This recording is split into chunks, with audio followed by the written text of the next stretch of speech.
অ্যাম আমাদের কাছে না মনে করেন সালমান শাহ ভাই একটা আবেগের জায়গা। সালমান শাহ ভাই যাওয়ার পরে সবার আবেগের জায়গা কিন্তু বেশিরভাগ ছেলে-মেয়েদের টিনেজার যারা, যেমন আমি মার্শাল আর্ট পছন্দ করতাম বিধায় রুবেল ভাই আমার কাছে আবেগ ছিল। কিন্তু টিনেজার যারা তাদের কাছে কিন্তু সাকিব ভাই একটা আবেগের জায়গা। সাকিব ভাই যখনই কোনো না কোনো পরিবর্তন আনবে তখন সেটা অটোমেটিক্যালি ভালো লাগা কাজ করবে। তার গণ্ডি থেকে বের হয়ে সে নতুন একটা ছবি, নতুন ক্যারেক্টার, নতুন গেটআপ, এটা সবার কাছে ভালো লাগবে। ট্রেজার হিসাবে অবশ্যই আমার কাছে অনেক ভালো লাগছে। একটা ঈদে যেহেতু সারা বছর হল মালিকরা বসে থাকে ঈদে একটা বিজনেস করবে, সেই হিসাবে আমার বিশ্বাস বা আমার আশা হল মালিকদের আশা পূরণ করবে। এবং আমি সবসময় বলি হল বাজলে প্রযোজক বাজবে, প্রযোজক বাজলে ইন্ডাস্ট্রি বাজবে।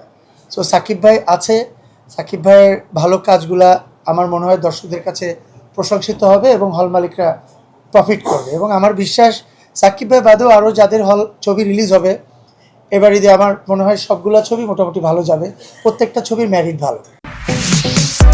Start featuring next level.